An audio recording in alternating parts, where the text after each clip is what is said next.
Avec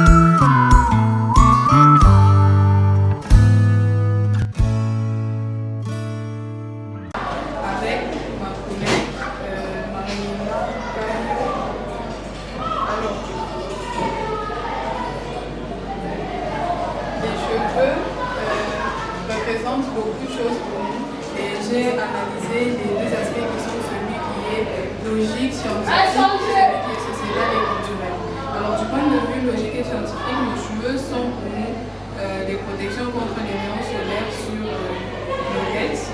Et du point de vue sociétal, il représente beaucoup sur le plan identitaire car il marque une appartenance à une ethnie, une culture, un pays. Il y a plusieurs textures de cheveux selon les appartenances à une certaine ethnie, une culture, une race, un message où nous avons ces différents types de cheveux. Nous avons deux âges, deux pays. Alors par rapport aux personnes que nous sommes et la majorité qui compose notre société et notre pays, cet exposé sera beaucoup plus rivé sur les cheveux du type crédule.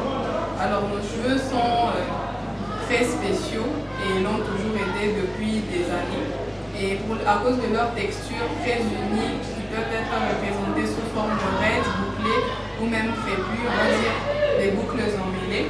Ils ont longtemps été rejetés, coupés ou même déprisés sous prétexte qu'ils étaient trop durs ou pas assez coiffables.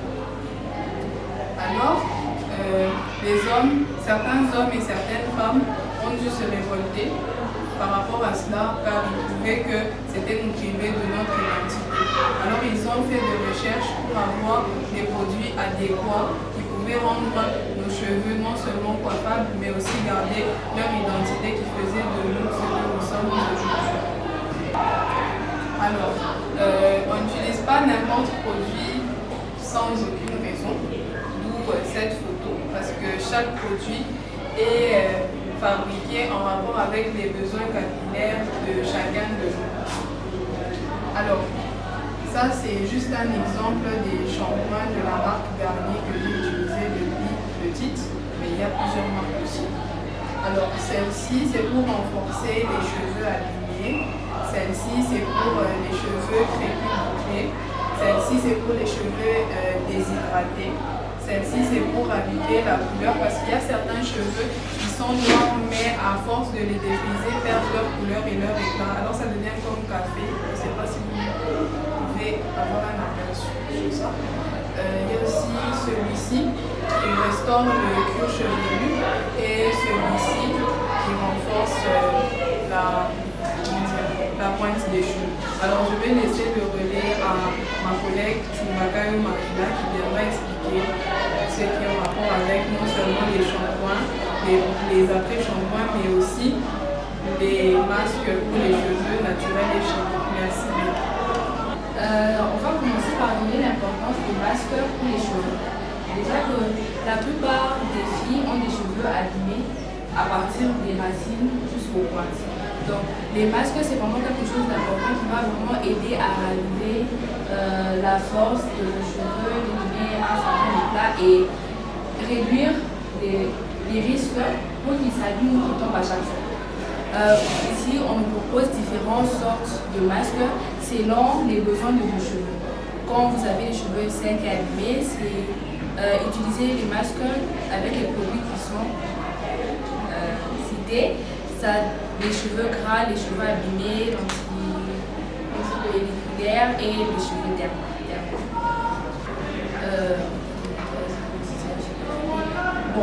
Bon, moi déjà, j'ai les cheveux qu'on appelle, comme sur ma collègue l'a déjà présenté, j'ai les cheveux type C. C'est plus fait. Les cheveux qui sont les derniers modèles, les cheveux qui sont trop bouclés. Donc, pour éviter de changer la texture de mes cheveux, j'évite les défrisages. Ça, c'est un conseil pour tout le monde. Il faut vraiment éviter les défrisages parce que ça abîme nos cheveux, ça les fait perdre la couleur. Et au fur et à mesure où tu défrises tes cheveux, ils perdent leur force. Donc, peu importe le produit que tu pourrais utiliser pour tes cheveux pour les redonner la force, ça ne pourra pas marcher au bout d'un moment parce qu'ils seront trop faibles et ils vont finir par tomber. Ce qui m'amène à vous présenter les produits qui sont ici. Pour moi, ça marque de shampoing, et ça c'est le shampoing. C'est tous de la marque des Garnier. C'est vraiment une bonne marque parce qu'ils fabriquent leurs produits en rapport pour qu'ils s'adaptent au type de cheveux qu'on a.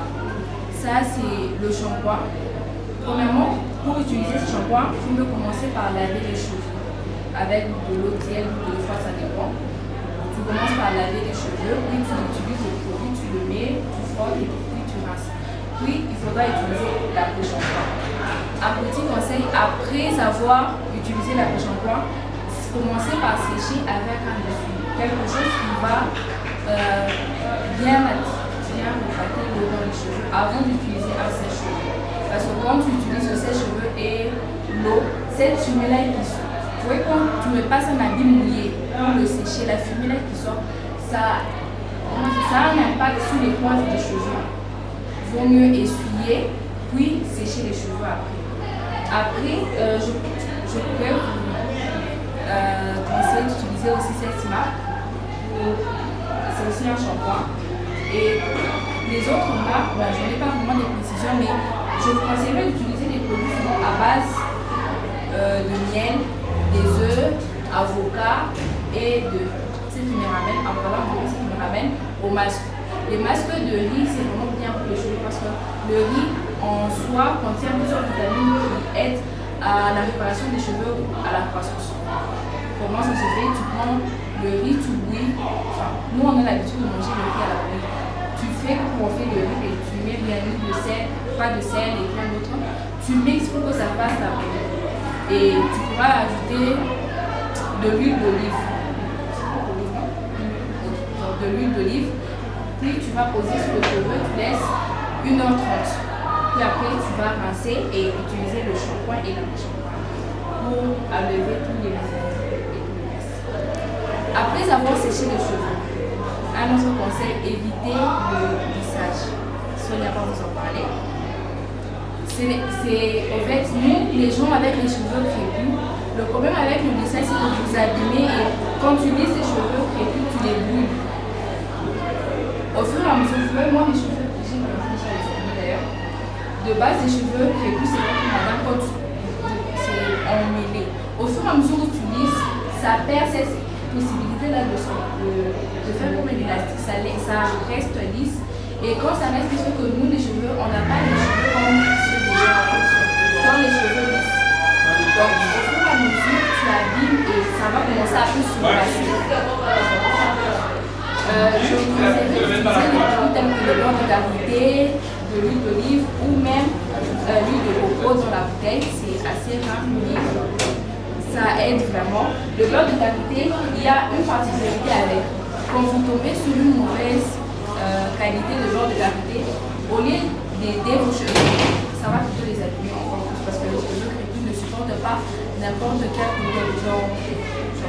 Ne se nourrit pas de n'importe quelle relation. Je laisse la parole à ma collègue Sonia.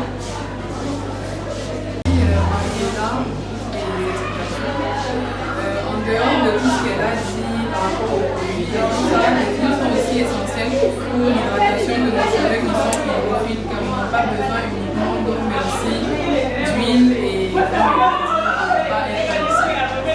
alors les huiles, comme les produits qu'elle a montrés ici, ne sont pas utilisés au hasard, ils sont utilisés selon les besoins de nos cheveux. Et voici un exemple clair. Si vous avez les cheveux abîmés, fragiles, gras ou normaux,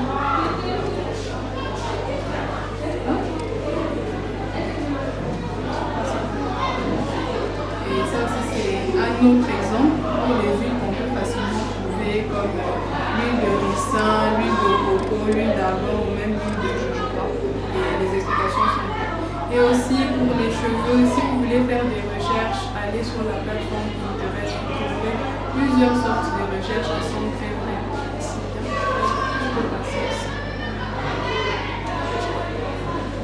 Les shampoings, les huiles et les masques pour nos cheveux sont des produits vraiment de prime en fait, parce que pour prendre bien soin de nos cheveux, il faut aussi le faire régulièrement avec un horaire bien fixe pour que nos cheveux ne puissent pas perdre leur texture et aussi qu'ils puissent conserver leur éclat.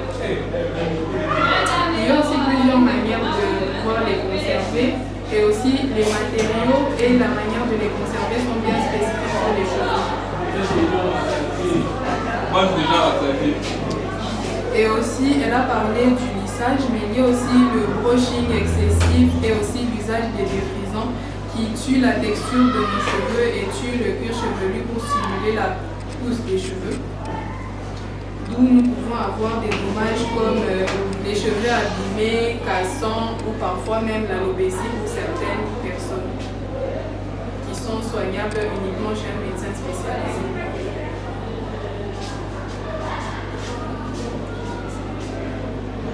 Alors, là, c'est une illustration des matériaux à avoir pour bien conserver les cheveux.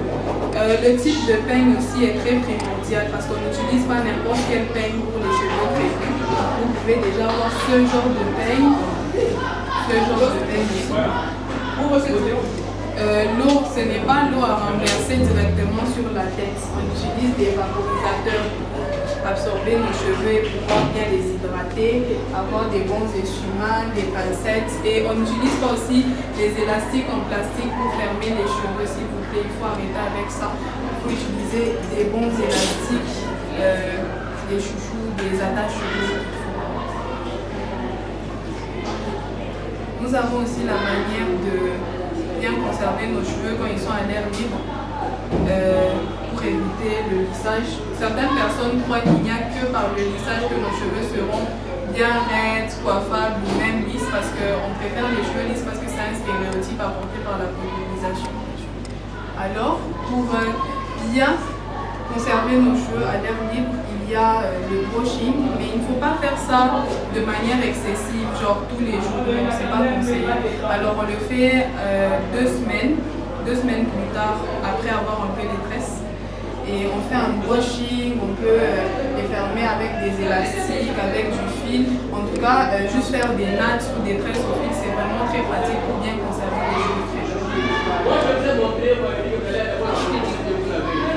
Alors, merci pour avoir écouté nos conseils et on espère vraiment qu'ils vous seront pratiques. Prenez soin de vous et de vos cheveux.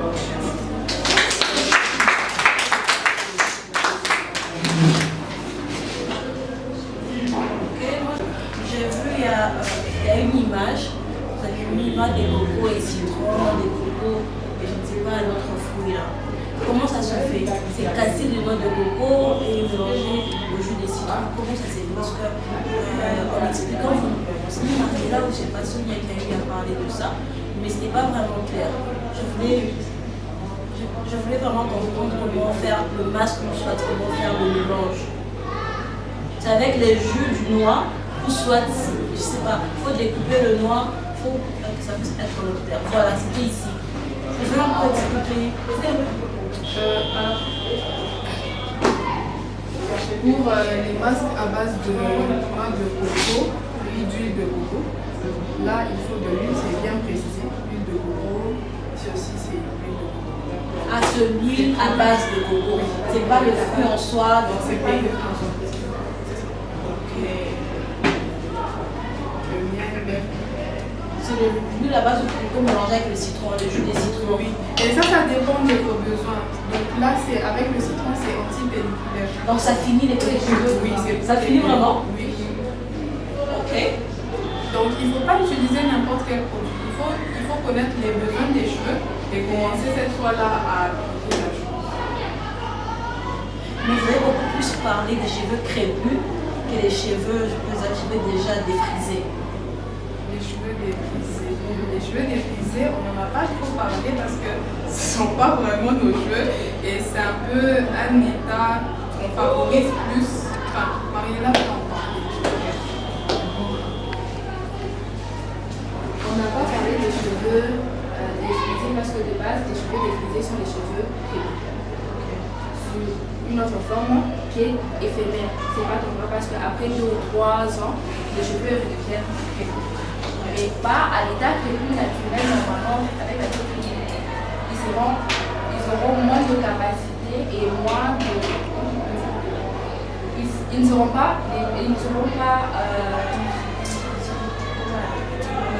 pas à 100% normalement comme peut-être même à 60% parce que vous avez enlevé cette propriété-là d'être chez vous. Les entretiens des cheveux, des frisés, ils sont les mêmes parce que c'est, on peut dire c'est des dossiers avec sous une autre forme. Mais en tout cas, si vous avez les cheveux lissés, je vous conseille laisser à ce qu'ils deviennent, laisser ça sur l'état naturel pendant un certain moment. C'est vrai que ça sera dur et que la plupart des gens y perdent. Peut-être que le volume il était là, mais il doit redevenir comme ça. Ça te va? Une autre question, c'est sûr. Une autre Et question. aussi, comme elle a dit, les cheveux crépus. On peut rester avec. On va rester carrément. On va commencer à vous échanger. Vu que les cheveux défrisés ne sont pas à 100% des cheveux crépus, ma mère m'a dit que, enfin, ma mère est esthéticienne, et elle m'a dit qu'avec les cheveux défrisés, on ne fait pas de nice après. Ça ne sert à rien parce que les cheveux sont lisses et ça reste.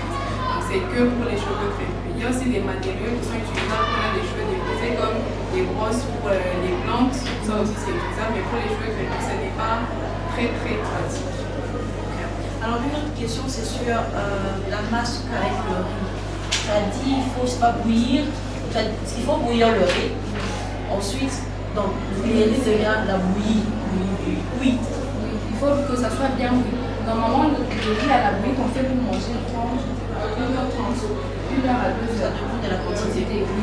Mais en tout cas, je vous conseillerais de faire même 3 heures. Il faut que, bon, pour savoir si c'est cuit, vous prenez sous la main, vous pouvez faire ça. Dès que ça fait une autre pâte, donc c'est cuit, vous mettez dans un mixeur, vous mélangez que ça passe. Vraiment, qu'il n'y ait pas de résidus. Parce que quand ça va laisser les résidus, vous allez mettre dans les cheveux, ça va sécher. Parce que dans les temps là de 1h30 qu'on laisse pour reposer, ça va sécher. Vous allez laver, ça ne va pas sortir. Ça pourra prendre même 1 mois, parce que moi j'ai fait l'expérience. La première fois j'avais mal fait. Ça m'a pris au moins 1 mois. À chaque fois il fallait laver pour que ça sorte. Après 1 mois là, c'est quand même sorti. Et c'est sorti. Faire ce masque de riz. Oui. Ça aide à quoi? À renforcer les cheveux. Okay. Ça remet l'éclat des cheveux. Parce que vous voyez les cheveux des déjà naturels, déjà café, rouge même. Ça pourra aider aussi à augmenter la couleur et à éviter que les cheveux se cassent. La plupart des filles, quand elles prennent le cheveu, ouais, comme dans ces bêtes, ça reste, il y aura vraiment beaucoup qui sont, tu jettes. Ça, c'est toi, ça ne reste pas. Tu peux d'abord essayer. Oui, tu peux revenir parce que c'est des cheveux, tu as des cheveux. Mais là, il peine, ça me reste pas.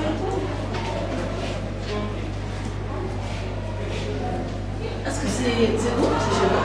Est-ce que tu utilises des produits là? Il faudrait qu'on dise. Non, dans Peña. Et c'est doux? Ces cheveux sont doux? On peut toucher, il n'y a pas de problème. C'est naturel. Sans produit. Ça fait combien de temps que tu parles des produits? 2 ans et demi. Et donc tu nous conseilles ce produit? Oui, c'est toujours des produits de la marque Garnier. Marque Garnier. Comme quel produit là? Ça c'est du Garnier. Ça aussi c'est du Garnier. Souvent, Garnier est en collaboration avec du Garnier. Ok. Et où est-ce qu'on peut trouver ce produit? Je sais pas. Chez C'est S, vraiment accessible. c'est qui moi, c'est vraiment accessible. Ok, vous voudrez parler également de l'usage de faire, usage, je sais pas, faire le brushing, faire alisé. Vous voyez que c'est pas bien pour les cheveux, c'est ça? Quelles sont les conséquences pour ceux-là qui utilisent? Les cheveux qui se cassent. Les cheveux qui se cassent. Ça ne pousse plus. Parce que quand vous lissez les cheveux, vous brûlez. Ok. Vous utilisez la chaleur, donc ça brûle. Ce qui fait en sorte qu'au bout de vos cheveux, il y aura comme des petites masses blanches qui vont commencer à sortir au fur et à mesure. Donc quand ça sort, les cheveux ils sont abîmés. Quand vous avez la seule étape là, la seule solution c'est de couper les cheveux. De couper les cheveux. Il faut couper une grande partie de haut pour laisser à un certain niveau où il y a encore la partie là dans le milieu. Alors pour ceux-là qui souffrent de pellicule, vous trouvez qu'avec, je sais pas, huile de coco plus de citron, ça va vraiment finir parce que là, c'est écrit anti-pelliculaire et cheveux gras. Est-ce que vous y connaissez un conseil pour ceux-là qui souffrent des pellicules? Alors, je ne peux pas vraiment vous garantir que ça va vraiment se terminer parce que pour une bonne information, les pellicules peuvent être comment dire, ça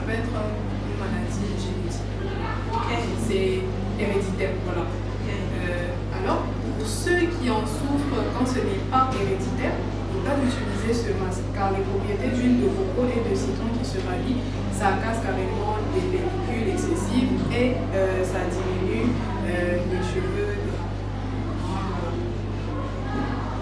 Il faudrait se rassurer de si le fait qu'on ait beaucoup de pellicules, si c'est comme pour moi c'est génétique, donc j'utilise juste pour avoir un peu la confiance que ça va partir, mais en vrai ça ne va pas partir. Donc ça c'est juste pour aider ceux qui ont attrapé ça sans que ce soit héréditaire. Alors, toujours en parlant d'entretien des cheveux, selon vous, quel conseil, combien de fois peut-on laver nos cheveux? Parce qu'en tout cas, sur ça, il y a d'autres personnes qui disent on lave les cheveux après 1 mois, après 2 mois. Paraît-il qu'en gardant les cheveux, je peux dire pas propres, ça fait également pousser les cheveux. Qu'est-ce que vous en pensez? Pour ma part, c'est assez fou parce que les cheveux, c'est comme le corps, il faut l'entretenir, il faut les laver. Alors, moi, depuis que je suis petite, on me lave toujours les cheveux 2 semaines après. Avec des marques de produits français comme Garnier, les petits Marseillais, Franck Provost, je ne sais pas si vous connaissez. C'est un peu comme ça. Parce que, je pense, on prend tout soin de nos cheveux comme si c'était de notre corps. Donc il faut forcément les laver. Mais pas les laver tous les jours parce que là aussi ça diminue la texture, ça abîme la texture des cheveux. Et aussi le cuir chevelu, à chaque fois qu'il est stimulé, ça met beaucoup de pression. Une petite intervention. Oui. Je vais expliquer par un exemple. Quand je me lave, je me suis lavé, je suis exposée à trop de microbes et autres, je transpire. Les médecins disent que quand tu transpires, ça crée une sorte de couche sous la peau qui bouche les pores. C'est la même chose sur nos têtes. Les personnes qui font 1 mois, franchement, c'est inaccessible. Tu ne peux pas faire 1 mois sans laver tes cheveux. Parce qu'au fur et à mesure tu transpires, ça crée des couches. Au fur et à mesure, la couche devient plus élevée. Donc, déjà, ça bloque la pousse de cheveux parce que les cheveux, ils ne poussent plus à ce niveau-là. Quand on dit que ça favorise la pousse, c'est déjà que quand tu as des poils et que tu te laves, ça devient déjà noir. Les poils, ils tombent sous les bras. Si sous les bras, ça fait ça chez nous. Donc, après 2 semaines, il est conseillé après 2 semaines de laver les cheveux. Et éviter de laver les cheveux avec l'eau. Oui, avec le savon vaisselle aussi, c'est affreux. Ou avec le savon pour le corps.